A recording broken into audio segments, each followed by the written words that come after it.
Hello everyone, start करते हैं हम सॉलिड स्टेट का आज का अपना लेक्चर। देखो, आज के लेक्चर में हम स्टार्ट करेंगे सबसे पहले कंट्रीब्यूशन ऑफ एटम्स से देखूंगा कि या बोलूं कितनी नंबर ऑफ एटम्स की बात करूंगा एक यूनिट सेल में, कैसे काउंट करते हैं, कहाँ प्रेजेंट होते हैं, वो सब डिस्कस करेंगे। ठीक है, स्टार्ट करते हैं सबसे पहले अपना सिंपल क्यूबिक यूनिट सेल से, या इसको टॉपिक का नाम लिख सकते हो number of atoms in a unit cell.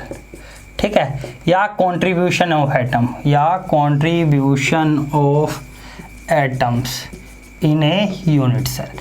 ठीक है, टॉपिक यहाँ से स्टार्ट होगा, बिल्कुल चलेंगे। पुराना रिकैप कर चुके हैं हम, क्या क्रिस्टल लैटिस देख लेते, 7 टाइप के क्रिस्टल सिस्टम देखे थे और 4 टाइप की यूनिट सेल देखी थी, सिंपल क्यूबिक, बीसीसी, एफसीसी और ईसीसी।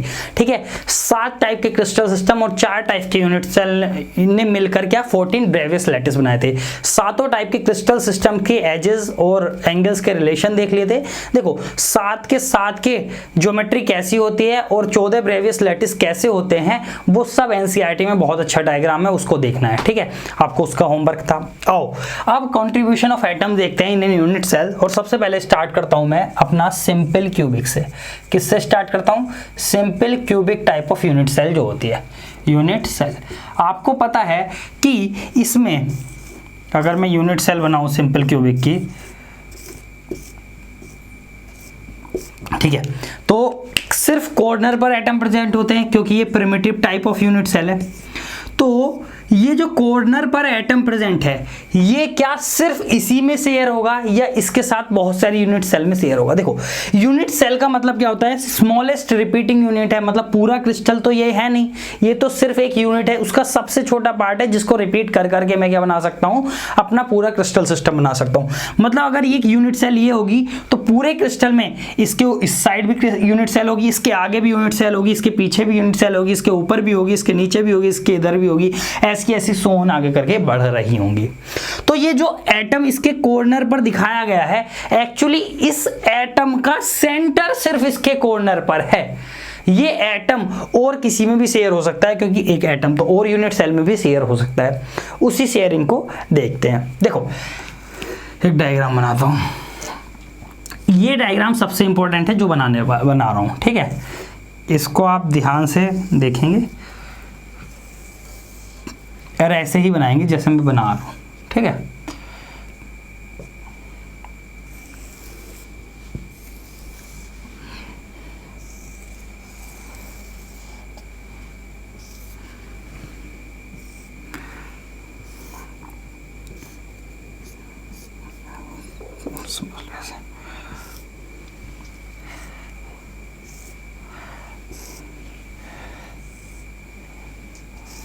बिल्कुल ऐसे ही देखेंगे।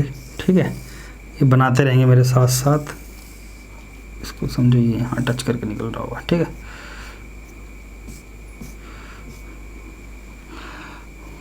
ओके, और इसके ये यहाँ से पास होगा, ये यहाँ मिलाओ, इसको यहाँ से यहाँ मिलाओ और इसको ऐसे मिला दो और ये। ठीक है, देखो अब ये मैंने एक 8 यूनिट सेल ले लिए हैं क्योंकि ये 8 क्यूब का कॉम्बिनेशन है। समझो सिंपल क्यूबिक 8 यूनिट सेल ले रही है। अब इनके एटम को नोट करते हैं। देखो, पहले तो यूनिट सेल के नंबर देने स्टार्ट करता हूँ। एक ये पीछे वाली, एक इसके आगे वाली 2, ये इसमें आगे वाली 3 और इसके पीछे वाली 4 यूनिट सेल होगी। सेम इसमें पीछे वाली 5, उसके आगे वाली 6, इसके आगे वाली 7 या 7 और पीछे वाली इसके 8 यूनिट सेल है। इनके सबके कॉर्नर पर एटम प्रेजेंट है। ये रहा। ठीक है, हर एक यूनिट सेल के कॉर्नर पर एटम प्रेजेंट है। हर एक यूनिट सेल के कॉर्नर पर ये तो एटम प्रेजेंट है। देखो, ये दीज आर 8 यूनिट सेल हैं, 8 यूनिट सेल। कैसी? Simple cubic.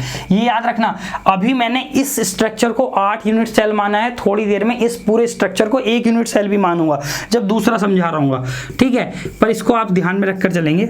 अभी ये 8 यूनिट सेल है। सबके कॉर्नर पर एटम प्रेजेंट है 8 के 8 यूनिट सेल के।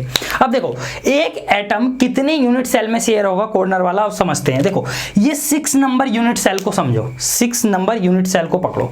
अब 6 नंबर के इस वाले कॉर्नर के एटम को समझो। देखो समझो ये 6 नंबर यूनिट सेल है और इसका ये कॉर्नर वाला एटम मैंने ये वाला डिनोट करा हुआ है। इसके पीछे एक यूनिट सेल रखी हुई है 5, इसके साइड में एक यूनिट सेल रखी हुई है 7 और 8, ठीक है। और सेम इसके ऊपर 4 यूनिट सेल रखी हुई हैं, 1 2 3 4 जो यूनिट सेल है। देखो तो मतलब ये जो कॉर्नर वाला आइटम है इसके पीछे एक यूनिट सेल है, इसके साइड में एक यूनिट सेल है, ठीक है। ये एक आगे की तरफ देखो 6 हो गई और इधर कौन सी होगी मेरी 7 यूनिट सेल है, ये 5 यूनिट सेल है और ये 8। और ऐसी इनके ऊपर यूनिट सेल रखी हुई है कौन कौन सी, इसके ऊपर 1 रखी हुई है, इस 6 के ऊपर कौन सी रखी हुई है 2 रखी हुई है, 7 के ऊपर 3 रखी हुई है और 8 के ऊपर 4 रखी हुई है। ऐसे मतलब ये अगर 6 नंबर है तो इसके ऊपर रखी हुई है 2 नंबर यूनिट सेल, क्यूब के फॉर्म में समझो। ये जो कॉर्नर वाला आइटम है ये कितने और यूनिट सेल में शेयर होगा इसको देखेंगे। तो देखो एक तो ये इसी में शेयर हो गया, ठीक है, इसको ऐसे फर्स्ट, ठीक है, इसी में शेयर हो गया फर्स्ट। एक इस 7 नंबर में भी शेयर है बिल्कुल सेकंड, 5 नंबर में भी शेयर है थर्ड, 8 नंबर में भी शेयर है फोर्थ। 4 यूनिट सेल में यहाँ शेयर हो गया, प्लस 4 ये ऊपर वाली में भी तो शेयर हो रहा है। देखो सब में 2 में 1 में 3 में और 4 में, ऊपर वाली में भी तो शेयर है, मिडिल में है बिल्कुल, ये मिडिल में है, इसको समझो। ये जो मेरा है एटम ये मिडिल में है इस कॉर्नर के, तो ये 4 ऊपर वाली में भी शेयर हो रहा है, किसमें 4th 5th, इसके पीछे वाली में भी 6 4th 5th और इसके 4th के बाद 5th और इसके पीछे वाली में 6, इसमें आगे वाली में 7th और इसके पीछे वाली में 8th, ठीक है। तो 8 यूनिट सेल में एक कॉर्नर का एटम शेयर होता है। तो यहां से मुझे क्या पता चलता है कि जो मेरा कॉर्नर वाला एटम होगा, कॉर्नर पे जो कंस्टिट्यूएंट पार्टिकल प्रेजेंट होगा वो 8 यूनिट सेल में शेयर होगा टोटल, इंक्लूड ये जिसका एटम है और 7 और में, तो 7 और में ये शेयर होगा। तो मतलब हर कॉर्नर वाला 8 यूनिट सेल में शेयर होगा, ठीक है। तो ऐसे लिखेंगे, देखो 1 corner atom is shared between 8 unit cell, और ये इक्वली शेयर है, हर यूनिट सेल में क्या है इक्वली शेयर है भाई, शेयर्ड इक्वली लिखो, इक्वली बिटवीन 8 यूनिट सेल, ठीक है।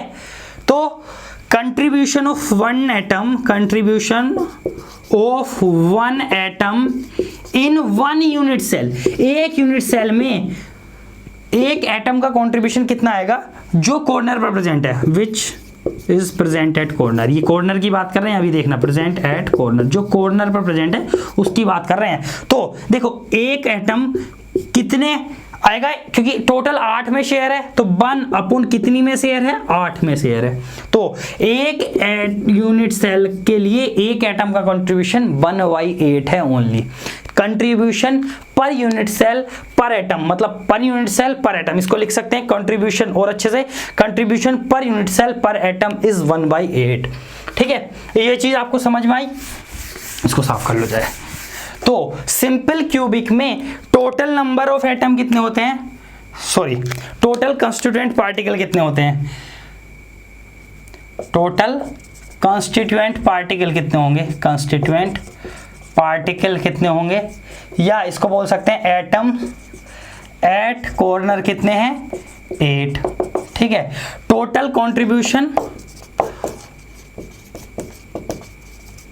ऑफ एटम, या इसको टोटल नंबर ऑफ एटम भी बोल सकते हैं, total number of atom per unit cell कितना आ जाएगा, पर यूनिट सेल कितना आ जाएगा। ये देखो एक एटम का कंट्रीब्यूशन 1/8 है, तो 8 के लिए कितने से मल्टीप्लाई हो जाएगी 1/8, तो टोटल एक एटम हो जाएगा मेरी एक यूनिट सेल में। मतलब देखो इस बात के कहने का मतलब क्या है कि टोटल 1 एटम हो जाएगा। यहां तक उतारो, इसको समझो कि ये तो समझ में आ गया होगा कि एक यूनिट सेल का एक कॉर्नर वाला एटम 8 यूनिट सेल में शेयर होता है, ठीक है। इस चीज को याद भी रखना है कि बार बार तो इमेजिन नहीं करेंगे ना, ठीक है। तो देखो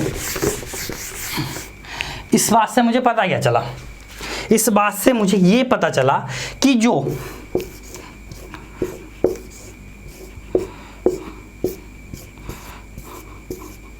ये 8 एटम थे और हर एक 1/8 कंट्रीब्यूशन दे रहा है एक यूनिट सेल में, ऐसे ही ऐसे करके 8 ने 1/8 दिया, तो टोटल एटम जो आ गया वो एक्चुअल में 1 हो गया। एक्चुअल में कितना हो गया 1, कि इतना इस यूनिट सेल को इन 8 से शेयर मिल रहा है कि जैसे एक पूरा एटम इस यूनिट सेल के पास हो, एक पूरा एटम जो कंस्टिट्यूएंट पार्टिकल है उसका इस यूनिट सेल के पास हो, इतना 1/8 करके 8 ने इतना मिलकर बना दिया है। ठीक है, तो 1/8 सबने दिया तो पूरा मतलब इसके पास ऐसा लगा कि इसके पास एक एटम है ऐसा मान लो, या 8 ने 1/8 कंट्रीब्यूशन दे के दिया, वो 1/8 1 एटम के इक्वल है। ठीक है, तो सिंपल क्यूबिक में आपको पता चल गया। ये बहुत इंपॉर्टेंट है, इसको हम Z से डिनोट करते हैं, तो Z फॉर सिंपल क्यूबिक कितना हो गया 1 हो गया।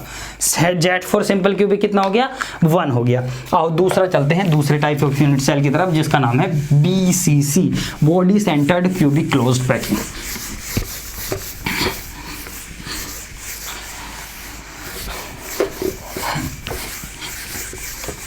देखो मैंने बोला था ना ये 8 यूनिट सेल वाला बहुत इंपॉर्टेंट है डायग्राम। दूसरा बॉडी सेंटर्ड क्यूबिक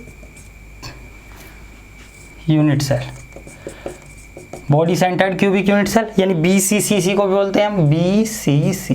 देखो आप समझो body centred cubic unit cell का मतलब क्या था कि मेरा कंस्टिट्यूएंट पार्टिकल कॉर्नर पर भी प्रेजेंट है, ये पैकिंग एफिशिएंसी में भी बहुत काम आएगा, और एक बिल्कुल बॉडी के सेंटर पर भी रखा हुआ है।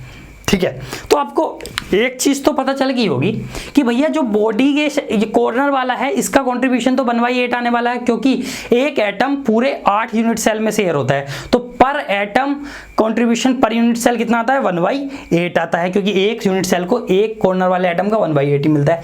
दूसरा देखेंगे कि सेंटर वाला कितना आएगा भाई, सेंटर वाला बिल्कुल बीच में रखा हुआ है यूनिट सेल के, तो ये जो बॉडी सेंटर पे होगा, बॉडी सेंटर पे होगा, ये किसी और में शेयर नहीं होता।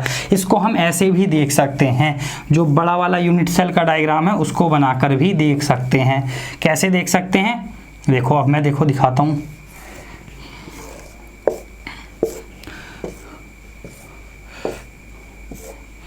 जल्दी जल्दी से बना रहा हूं, आपको अलग बड़े हाथ करके बनाना है। ठीक है, समझ रहे हैं आप? This and this and this. ठीक है, तो ये टोटल 8 यूनिट सेल बन गई होंगी। देखो देखो 1 2 3 4 5 6 7 8 8 यूनिट सेल बन गई। अब 8 यूनिट सेल थी पहले, तो ये 8 क्यूब बन गए, पर अब इसको तुम एक ही यूनिट सेल कंसीडर करो BCC के लिए। समझो कि ये पूरी एक यूनिट सेल है, ये जो है एक ही यूनिट सेल है। ठीक है, ये तो बस मैंने ये इस तरीके से लाल वाली करके, ये एक यूनिट सेल है, ये जो लाल कर रहा हूँ ना डबलिंग से डबल कर रहा हूँ, इसको समझना कि एक यूनिट सेल है, ये एक ही क्यूब बना रहे हैं। ठीक है, ये एक यूनिट सेल है, ये वाली यूनिट सेल यही है। इसके बॉडी देखो, इसके कॉर्नर पर एटम प्रेजेंट है, तो कॉर्नर पर एटम ये कॉर्नर बनेगा, ये की कॉर्नर बनेगा, क्योंकि लाल वाली को एक यूनिट सेल कंसीडर करना ना, एक कॉर्नर ये बनेगा, एक कॉर्नर ये बनेगा, एक कॉर्नर ये बनेगा, एक कॉर्नर ये, और ये कॉर्नर वाला 8 यूनिट सेल में शेयर होगा। अभी तो ये एक यूनिट सेल मानिए, इसको 8 नहीं समझना, आप बार बार मैं बता रहा हूँ, this is 1 unit cell, 1 unit cell मानी है मैंने BCC की। ठीक है, और मैंने बताया कि एक बॉडी सेंटर पे रखा हुआ है, तो एक बॉडी के सेंटर पर रखा हुआ है, तो आपको यहां दिख गया होगा कि कॉर्नर वाले तो शेयर होंगे, पर ये जो बॉडी के सेंटर वाला है ये इसी यूनिट सेल के अंदर रह जाएगा, ये किसी से शेयर नहीं होगा। तो इसका टोटल कंट्रीब्यूशन कितना होगा, पूरा का पूरा 1 एटम का होगा। ठीक है, तो देखो टोटल एटम कैसे काउंट करते हैं। ठीक है, contribution of atoms from corner plus contribution of atoms from body center, ठीक है। समझो contribution of atoms from corner कितना है, 8 एटम कॉर्नर पर है, हर एक का कंट्रीब्यूशन 1/8 है, ये चीज तो मैंने निकाल दी। प्लस बॉडी सेंटर पर कितने एटम है, एक एटम प्रेजेंट है, और वो कितने में शेयर है, सिर्फ एक में ही शेयर है। ठीक है, मतलब 1/1 कितने में शेयर है, 1/1 में, कि एक में ही शेयर है, एक एटम है और एक में ही शेयर है। ठीक है, होता है। तो यहां से कितना है 8 × इसको, ये कितना आ गया 1 प्लस 1, तो Z की वैल्यू बॉडी सेंटर एटम के लिए 2 हो गई। मतलब बॉडी सेंटर यानी BCC यूनिट सेल में एटम ऐसे प्रेजेंट होते हैं जैसे 2 एटम पूरे हो, क्योंकि एक तो पूरा होता ही है और एक इन 8 के कंट्रीब्यूशन से 1/8 के कंट्रीब्यूशन से आ जाता है। तो BCC में Z की वैल्यू 2 होती है, BCC में Z की वैल्यू, G बोल लो या Z बोल लो, इसकी वैल्यू 2 होती है। ठीक है, आओ समझते हैं तीसरी।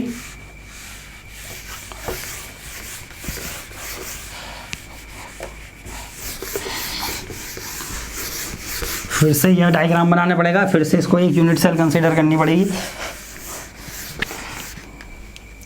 देखो पहले तो इसको लिख लेते हैं, थर्ड इज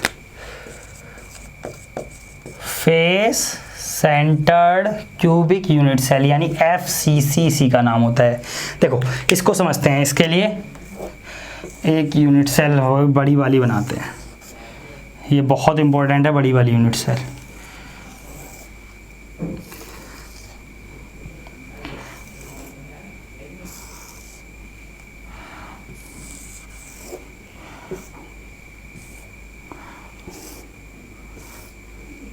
ठीक है,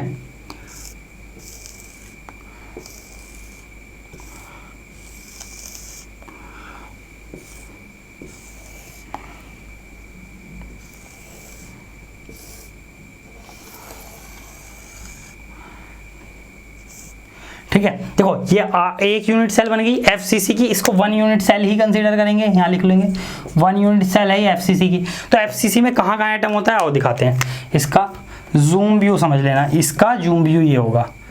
ठीक है, FCC में एटम कहाँ कहाँ होगा, देखो FCC में एटम 8 कॉर्नर पर प्रेजेंट होगा। चलो 8 कॉर्नर वाला मैं इससे ब्लैक से बता देता हूँ। ये एक यूनिट सेल है तो एक कॉर्नर, दूसरा कॉर्नर, तीसरा कॉर्नर, चौथा कॉर्नर, 5वां कॉर्नर, 6ठा कॉर्नर, 7वां कॉर्नर, 8वां। 8 कॉर्नर पर एक एटम प्रेजेंट होता है FCC में, प्लस सभी फेस सेंटर पर एक एक एटम प्रेजेंट होता है। देखो ऊपर वाले पर, नीचे वाले पर, साइड वाले पर, साइड वाले पर। देखो ये पूरा फेस है एक, ये पूरा फेस है एक जो मैं रेड कर रहा हूँ। देखो इसका फेस का सेंटर ये है ना, इस सेंटर पर एक एटम प्रेजेंट है, इस फेस के सेंटर पर एक एटम प्रेजेंट है, नीचे वाले फेस के सेंटर पर एक एटम प्रेजेंट है, ऊपर वाले फेस के सेंटर पर एक एटम प्रेजेंट है। प्लस जो पीछे वाला फेस है उसके सेंटर पर एक एटम प्रेजेंट होगा, और जो आगे वाला फेस होगा यानी आगे वाला फेस ये वाला, ठीक है, इसके सेंटर पर एक एटम प्रेजेंट होगा, और पीछे वाला फेस किससे डिनोट किया, इससे। तो देखो यहाँ और क्लियर हो जाएगा, पीछे वाले फेस का सेंटर ये है तो इस पर एटम होगा, आगे वाले फेस का सेंटर ये है, इस पर एटम होगा। तो 6 फेस होते हैं, 6 के 6 फेस के सेंटर पर एक एटम प्रेजेंट होता है FCC में, और 8 कॉर्नर पर एटम प्रेजेंट होते हैं। तो टोटल एटम कितने आएंगे भैया मेरे FCC में, बस वही देखते हैं। देखो कॉर्नर वालों का कंट्रीब्यूशन तो आपको पता है, कॉर्नर से कंट्रीब्यूशन कितना आएगा, 8 × 1/8 दिस इज इक्वल्स टू 1 आ जाएगा। फेस कंट्रीब्यूशन देखते हैं, फेस कंट्रीब्यूशन देखो टोटल फेस पर एटम कितने हैं, 6, पर एक एटम कितने में शेयर होता है फेस वाला, और इसको देखते हैं। देखो ये जो फेस सेंटर का एटम है, इसके ऊपर जब एक यूनिट सेल रखी होगी तो ये फेस सेंटर का एटम उस फेस सेंटर के ऊपर वाले यूनिट सेल के फेस सेंटर में भी शेयर हो रहा होगा। मतलब ऐसे समझो, देखो ये सामने वाला है पूरा, इसके फेस के सेंटर में एक सामने से यूनिट सेल होगी, तो इस यूनिट सेल का जो इधर वाला फेस होगा, जो आपको दिख नहीं रहा, आप समझो अपोजिट वाला फेस होगा, जो इधर वाला फेस होगा वो और ये सेम होंगे ना, ये दोनों में शेयर होगा। तो और किसी में तो शेयर नहीं होगा, क्योंकि और तो या तो ये यूनिट सेल होगी या दूसरी वाली यूनिट सेल होगी, ये ऊपर वाले समझो। देखो ये जो ऊपर वाला एटम है, इसके एक ऊपर और यूनिट सेल रखी है, तो उसके फेस सेंटर का और इसके फेस सेंटर में ही शेयर होगा ये, और दो यूनिट सेल के अलावा फेस सेंटर का किसी और में शेयर नहीं होगा। तो यहां से मुझे क्या पता चला कि जो फेस सेंटर पर एटम प्रेजेंट होता है वो 2 यूनिट सेल के फेस सेंटर में शेयर होता है। तो मतलब एक को कितना कंट्रीब्यूशन देगा, 1/2। 2 में शेयर हो रहा है एक एटम, 2 फेस सेंटर में शेयर हो तो एक यूनिट सेल को वो 1/2 कंट्रीब्यूशन देगा। मतलब एक एटम कितने में शेयर होता है, 2 यूनिट सेल में, तो एक को 1/2 कंट्रीब्यूशन देगा, तो यहाँ से 3 आ जाएगा। तो टोटल नंबर ऑफ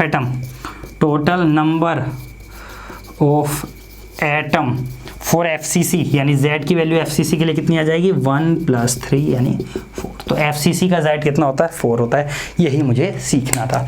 ये भैया Z निकालने को सब्जेक्टिव में बहुत ज़्यादा आ जाते हैं। अब एंड सेंटर्ड की बात करते हैं, यानी ECC की बात करते हैं। देखो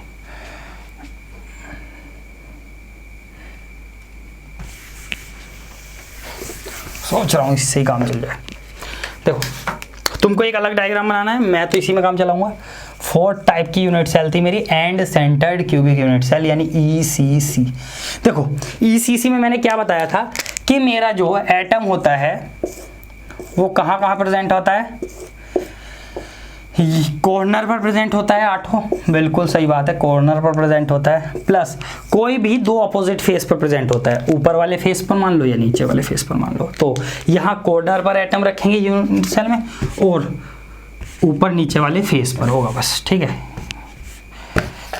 अगर मैं इसको करूं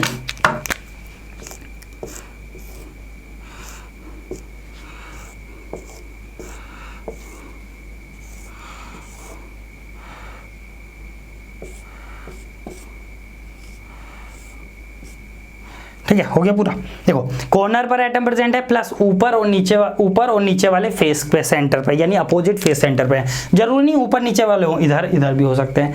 this is the end centred cubic unit cell. तो आपको यहाँ से टोटल एटम Z निकाल ही सकते हैं, क्योंकि अब तो आपको आई हो गया जो कॉर्नर वाले हैं 8 हैं, 8 का हर एक का कंट्रीब्यूशन 1/8 प्लस फेस वाले कितने हैं 1 और 1 2, और फेस वाला कितना कंट्रीब्यूशन देता है एक यूनिट सेल में 1/2। आपने अभी FCC से सीखा ही है, तो यहाँ से 1 + 1 यानी ECC का भी Z भी कितना आ गया 2, ECC के लिए भी Z भी कितना आ गया 2, मतलब ECC में भी टोटल नंबर ऑफ एटम कितने आते हैं भैया 2 आते हैं।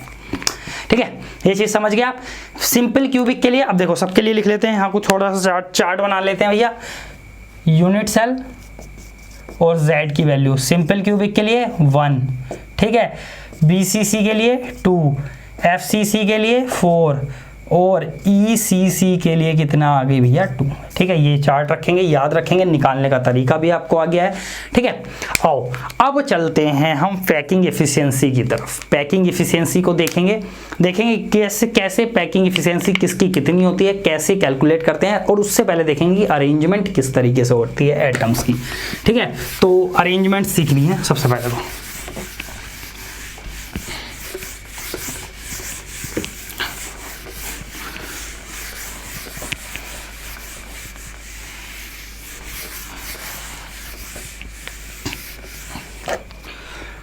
टू डी तक की अरेंजमेंट हम आज के लेक्चर में देख लेंगे, और आज के लेक्चर के बाद नेक्स्ट लेक्चर में हम 3D की अरेंजमेंट पर देखेंगे। देखो तो arrangement of atoms in solid, कि कैसे सॉलिड में एक अरेंजमेंट होती है, जो मैं बात कर रहा हूं उनकी। देखो सबसे पहले सॉलिड 1 डायमेंशनल हाइपोथेटिकल होता है, 2 डायमेंशनल भी हाइपोथेटिकल होता है, क्योंकि एटम तो एक्चुअल में जो नेचर में प्रेजेंट होते हैं वो 3 डायमेंशनल में होते हैं। पर 3 डायमेंशनल समझने के लिए हमें समझना होगा कि कैसे मेरा 1D में अरेंज होना चाहिए था अगर एटम प्रेजेंट है, कैसे 2D में अरेंज होने चाहिए थे, कैसे, तब पता चलेगा कि 3D में कैसे अरेंज होते हैं। देखो सीखो, चीज को समझो। यहाँ मैं 2 चीज बताऊंगा, एक वॉइड की कहानी बताऊंगा कि वॉइड क्या चीज होती है।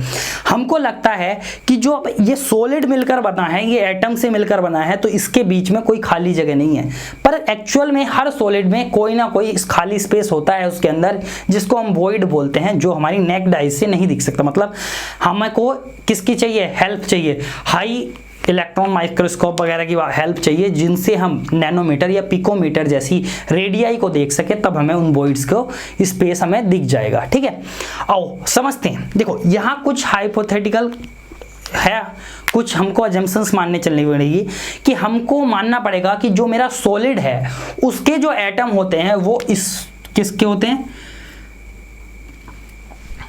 एक्चुअल में स्फीयर होते हैं। ठीक है, स्फीयर होते हैं, कैसे होते हैं, स्फीयर। हर एटम मेरा स्फीयर होगा, स्फीयर, ठीक है, जिसकी रेडियाई कुछ r होगी, स्मॉल r। ठीक है, ये अजम्पशन मान के चले। अगर मेरे 1 डायमेंशनल सॉलिड होगा तो आपको पता चलेगा कि 1 डायमेंशनल में मेरे स्फीयर कैसे एक ही डायरेक्शन में अरेंज होते रहेंगे। ठीक है, एक ही डायरेक्शन में अरेंज होते रहेंगे, एक ही डायरेक्शन में अरेंज होते रहेंगे, इधर भी सिर्फ, लेकिन एक ही डायरेक्शन में बढ़ेंगे। This is the 1 dimensional arrangement. ठीक है, क्योंकि अगर मैं नीचे को, अगर ऐसे भी बढ़ेगा, नीचे को बढ़ेगा, तो वो 2 डायमेंशनल हो जाएगा। ये सिर्फ एक लाइन में बढ़ते रहेंगे, ये एंड सो ऑन, और इधर को भी एंड सो ऑन, पर एक ही लाइन में होंगे। ये हर एक एटम है इस तरीके से, ये एक दूसरे को टच करते हुए। ठीक है, अब देखो इसमें एक चीज होती है coordination number. Coordination number. Coordination number का मतलब होता है कि number of atoms that are directly in touch with particular atom. ये वो नंबर ऑफ एटम होगा अगर हम किसी एटम के लिए कोऑर्डिनेशन नंबर निकाले उससे टच होने वाले डायरेक्ट एटम का। ठीक है, देखो अगर मैं इसके लिए कोऑर्डिनेशन नंबर निकालूं इस वाले एटम के लिए, तो इससे कितने एटम डायरेक्टली टच हैं? एक ये वाला टच है, एक ये वाला टच है, 2। तो इसके लिए भी कोऑर्डिनेशन नंबर कितना हो गया? 2। किसी के लिए भी निकाल लूंगा तो मैं कोऑर्डिनेशन नंबर 1D में, इसको बोलते हैं one dimensional linear closed packing. ठीक है, one dimensional linear closed packing होगा। ठीक है, आगे बात समझ में? हर देखो अब ये मत सोचना कि जो कॉर्नर वाला एटम है इसका कोऑर्डिनेशन नंबर 1 होगा, नहीं, इसका कोऑर्डिनेशन नंबर भी भैया 2 होगा। ठीक है, क्योंकि ये मैंने सॉलिड में तो अरेंजमेंट चलती रहेगी ना वन डायमेंशनल में, ऐसा थोड़ा ना कि फिक्स हो जाएगी। हाँ, अगर बोल दे कि लास्ट एटम का कोऑर्डिनेशन नंबर वन डायमेंशनल में कितना होगा, लास्ट का, तो लास्ट का मतलब हो गया कि उसके बाद कोई और नहीं है। ठीक है, तो लास्ट का तो भैया मेरा 1 ही हो जाएगा। पर अगर वो सिर्फ ऐसे दे और लास्ट ना लिखे, क्योंकि अरेंजमेंट तो सब डायरेक्शन में चलती है, तो कोऑर्डिनेशन नंबर 2 होगा। अगर वो बताए स्पेसिफिकली कि लास्ट एटम है तो भैया वन डायमेंशनल में कोऑर्डिनेशन नंबर 1 हो जाएगा। ठीक है, और इसको लीनियर पैकिंग बोलते हैं। समझते हैं, आओ समझते हैं अब 2 डायमेंशनल की कहानी। 2 डायमेंशनल क्लोज्ड पैकिंग कैसे होती है? कोऑर्डिनेशन नंबर समझ में आ गया। देखो इस पैकिंग को हम वन डायमेंशनल क्लोज पैकिंग बोलते हैं, वो sorry one dimensional close packing बोलते हैं। और 2D में समझते हैं, वो आपकी कहानी की नहीं। ठीक है, 2 डायमेंशनल क्लोज्ड पैकिंग समझते हैं। देखो यहाँ से भी वॉइड की कहानी भी आएगी। देखो अगर मैंने बात करी कि मेरी कोई वन डायमेंशनल में इस तरीके से होती थी पैकिंग, ठीक है, समझना इसको, तो क्या हो सकता है कि जो मेरा दूसरी लेयर हो दूसरी डायरेक्शन में एग्जैक्टली इसके नीचे आ जाए। ठीक है, एग्जैक्टली इसके नीचे आ जाए, इस तरीके से हो जाएगा ना, और तीसरी लेयर भी ऐसी एग्जैक्टली इसके नीचे आ जाए।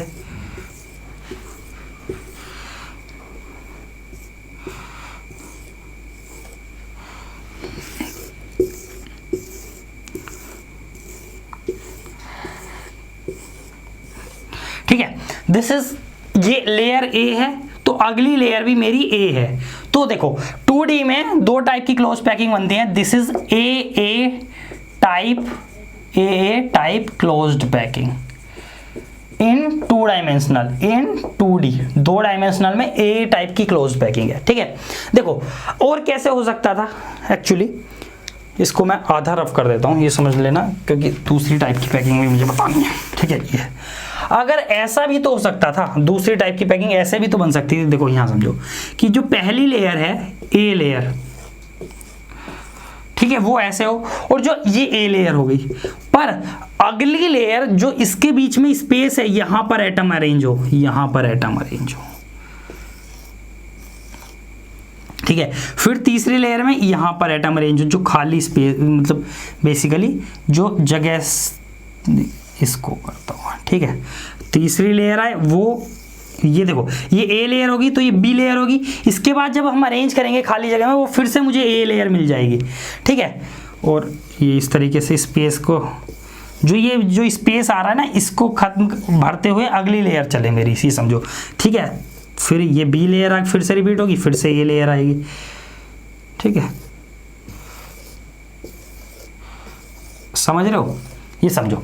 तो देखो ये कौन सी पैकिंग बन गई, ये तो मेरी 1 होगी, और दूसरी ये बन गई। This is A B type of 2D closed packing, 2D closed packing. देखो ये this is A B type of 2D close packing, this is a type of close packing या 2 डायमेंशनल क्लोज पैकिंग। इनके नाम भी होते हैं, वो बताऊंगा। देखो अब अगर मैं बात करूं इनमें यूनिट सेल की, तो देखो जो इनमें यूनिट सेल होती है वो एक्चुअल में, देखो ये एटम लो और इनके सेंटर को टच करो, और 4 एटम के सेंटर को टच करता हूँ मैं। एक ये square type of unit cell होगी, दिस इज ये यूनिट सेल होगी, क्योंकि इसको मैं अगर हर डायरेक्शन में रिपीट करता रहूँगा, खुद देखो कि ये रिपीट हो रही है, इधर इधर रिपीट हो ली, नीचे रिपीट कर ली 2 डायमेंशनल में, इस साइड रिपीट कर ली, ऊपर रिपीट कर ली, इधर रिपीट कर ली, तो ऐसे करके मुझे पूरा क्रिस्टल ऑब्टेन कर देगी ना भैया। और यूनिट सेल यही तो होती है कि रिपीट करने पर पूरा क्रिस्टल सिस्टम, पूरी अरेंजमेंट मुझे मिल जाए, वही तो यूनिट सेल होती है। तो भैया ये जो होगी ये एक यूनिट सेल होगी, और ये यूनिट सेल किस शेप की होगी? स्क्वायर शेप की होगी। ये स्क्वायर शेप की तो आ रही है यूनिट सेल। जब ये स्क्वायर शेप की यूनिट सेल होती है तो इसको हम basically a type 2D square closed packing भी बोलते हैं। क्या बोलते हैं? स्क्वायर क्लोज्ड पैकिंग भी बोलते हैं, क्योंकि इसकी यूनिट सेल स्क्वायर होती हैं। देखो यहाँ एक पॉइंट और बताता हूँ, एक यूनिट सेल में एक टाइप के अरेंज में एक से ज़्यादा यूनिट सेल पॉसिबल है, पर ये स्क्वायर ही होंगी। देखो ये रहा, ये भी तो अगर रिपीट करूँगा तो ये यूनिट सेल बन जाएगी, ठीक है। पर नंबर ऑफ एटम हर यूनिट सेल में, किसी भी शेप की यूनिट सेल ले लो उसमें फिक्स आएगा। देखो इसमें मेरे नंबर ऑफ एटम काउंट करूं तो मैं, देखो इस 2D टाइप की मैं नंबर ऑफ एटम काउंट करूं तो ये जो एक एटम है वो 4 में शेयर होगा ना 2 डायमेंशनल में। एक इस वाली में शेयर हो रहा है, एक इस वाली में शेयर हो रहा होगा, ये जो बन रही है, एक इसमें शेयर होगा, एक इसमें। तो हर एटम कितने शेयर हो रहा है? 4 में। तो ये टोटल एक में 4 एटम है, हर एटम एक एटम 4 में शेयर हो रहा है, तो मतलब 1/4 हर एटम का कंट्रीब्यूशन। तो टोटल एटम कितना आ जाएगा? 1। अगर मैं ये वाली यूनिट सेल कंसीडर करूं तो देखो इसमें ये वाला एटम है जो पूरा सेंटर में इसमें ही आ गया, किसी और में शेयर नहीं हो रहा, तो इसके लिए भी Z कितना हो गया? 1। और किसी शेप की यूनिट सेल कंसीडर कर लेते। देखो समझते हैं कि भैया कोई भी टाइप की यूनिट सेल हो, Z उसका फिक्स हो जाएगा। Z क्या हो जाएगा? Z = 1 ही आ जाएगा, ठीक है। नंबर ऑफ एटम सेम रहेगा और पैकिंग इफिशियंसी भी सेम होगी। देखो अब क्या चीज है, समझो कि ये जो खाली स्पेस है, ये तो मैंने एटम रखे हुए हैं, इनके बीच में जो खाली स्पेस है इसी को हम क्या बोलते हैं? वॉइड। इसी को हम क्या बोलते हैं? वॉइड। क्या बोलते हैं? वॉइड। अब इस स्क्वायर क्लोज्ड पैकिंग में वॉइड किस टाइप का बनता है? देखो ये वॉइड का भी शेप भी तो स्क्वायर टाइप सा ही आ रहा है, तो इसको हम बोलते हैं स्क्वायर प्लेनर वॉइड। कैसा वॉइड बोलते हैं? Square planar void. तो क्या बनता है? देखो स्क्वायर प्लेनर वॉइड समझो, देखो जब 4 एटम ऐसे रखे हों तो इसके बीच में जो खाली स्पेस बचा ये एक स्क्वायर प्लेनर टाइप का हो गया, स्क्वायर टाइप का, इसको हम स्क्वायर प्लेनर वॉइड बोलेंगे, ठीक है। हमेशा स्क्वायर प्लेनर वॉइड होंगे, ये 4 एटम से मिलकर बना होगा, हमेशा याद रखेंगे। This is the square close packing of 2 dimensional. तो ये खत्म होगी और इसको समझते हैं, ठीक है। इसका वॉइड भी, पहली टाइप की 2D क्लोज पैकिंग खत्म। दूसरे टाइप की 2D क्लोज पैकिंग समझते हैं, जिसमें AB type of close packing है। एक्चुअल में इसके सेंटर में जाओ, देखो इसकी जो यूनिट सेल होगी वो कुछ हेक्सागोनल शेप की होती है। किस शेप की होती है? हेक्सागोनल शेप की। तो इसको हम 2D हेक्सागोनल क्लोज्ड पैकिंग भी बोलते हैं। 2D हेक्सागोनल क्लोज्ड पैकिंग भी बोलते हैं। देखो मैं बता रहा हूँ बार बार, इसके साथ एनसीईआरटी पढ़ते चलेंगे। एनसीईआरटी की लाइन बाई लाइन रीड करनी है आपको, वहाँ डायग्राम और अच्छे से कलर्ड, ठीक है, बताए हुए हैं, पर समझाने के लिए है। साथ में एनसीईआरटी पढ़ोगे तो आपको क्रिस्टल क्लियर हो जाएगा कॉन्सेप्ट, ठीक है। वहाँ जो लैंग्वेज लिखी है उसका मतलब एकदम समझ में आएगा, डायग्राम वहाँ से देखना है तुरंत समझ में आएगा, ठीक है। हेक्सागोनल टाइप की यूनिट सेल होगी। देखो अब hexagonal type of unit cell होगी तो इसको हेक्सागोनल क्लोज्ड पैकिंग भी बोलते हैं। देखो और एक चीज रहेगी, तो भाई सॉरी, जो 2 डायमेंशनल में कोऑर्डिनेशन नंबर होता है, जो 2 डायमेंशनल में स्क्वायर क्लोज्ड पैकिंग में कोऑर्डिनेशन नंबर होता है, दैट इज 4 होता है, ठीक है। 2D स्क्वायर क्लोज्ड पैकिंग, ये 2D स्क्वायर क्लोज्ड पैकिंग थी ना, स्क्वायर क्लोज्ड पैकिंग थी। इसका जो कोऑर्डिनेशन नंबर होगा, इसका जो कोऑर्डिनेशन नंबर होगा वो किसके इक्वल होगा? देखो कोई भी एक एटम उठा लो, सेंटर वाला मान लिया, ये वाला उठा लिया, तो ये डायरेक्टली कितने से टच है? एक इससे टच है, एक इससे टच है, एक इससे टच है, एक कितने से, मतलब 4 से टच है, तो इसका कोऑर्डिनेशन नंबर 4 होता है, ठीक है। ये चीज़ मैंने पता नहीं मिस कर दिया था। चलते हैं अब हेक्सागोनल क्लोज पैकिंग पे। तो आपको पता चल गया this is AB type of close packing in 2 dimensional.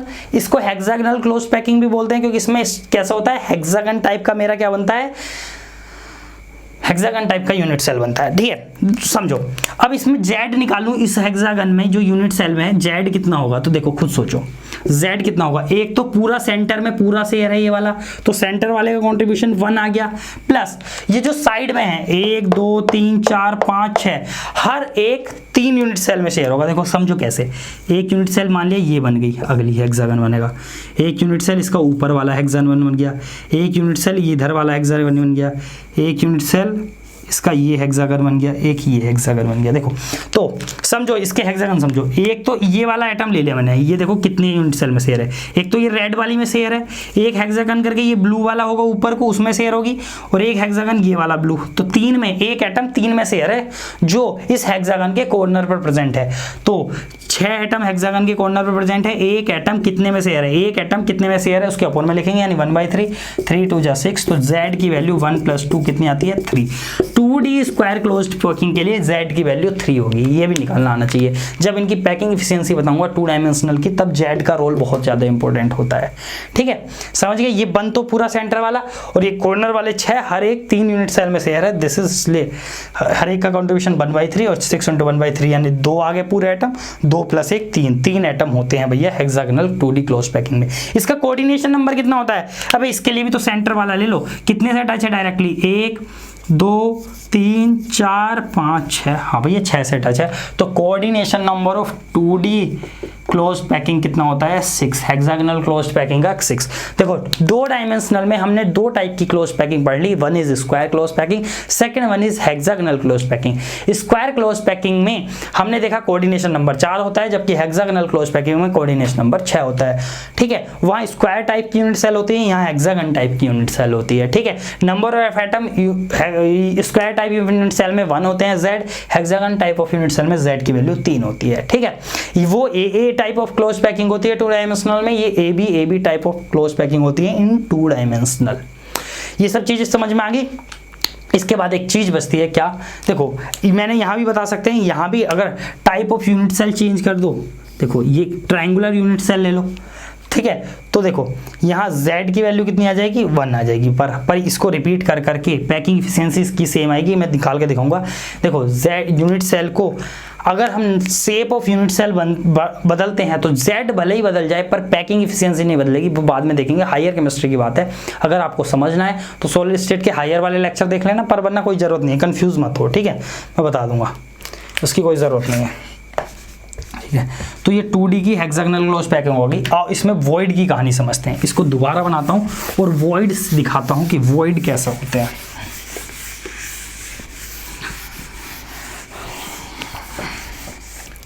देखो 2D हेक्सागोनल क्लोज पैकिंग दोबारा से बनाता हूँ, 2D हेक्सागोनल क्लोज्ड पैकिंग दोबारा से बनाता हूँ।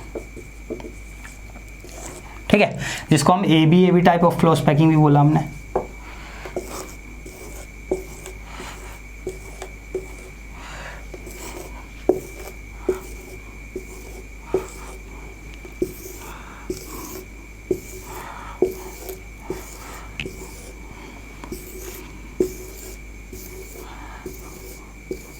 ठीक है, देखो this is 2D type of hexagonal close packing. देखो यहाँ देखो ये जो बन रहा है, देखो ये देखो दिस इज इस तरीके से ये वॉइड्स है ना, ये इस तरीके से। तो बेसिकली ये जो ऊपर को एक ट्रायंगल बन रहा है और एक नीचे को ट्रायंगल बन रहा है, तो जो ट्रायंगल टाइप का स्पेस है खाली है ये, इसको हम ट्रायंगुलर वॉइड बोलते हैं। कैसा वॉइड बोलते हैं, ट्रायंगुलर वॉइड बोलेंगे। चाहे ऊपर को बन रहा हो या नीचे को, ये भी ट्रायंगुलर वॉइड है, बस अलग अलग क्या, एक ऊपर को बन रहा है एक नीचे को। तो ट्रायंगुलर वॉइड कब बनता है, जब एक एटम ऐसे रखा हो और 2 एटम उसके नीचे आ जाए, तो ये जो स्पेस बनेगा दिस इज ट्रायंगुलर वॉइड।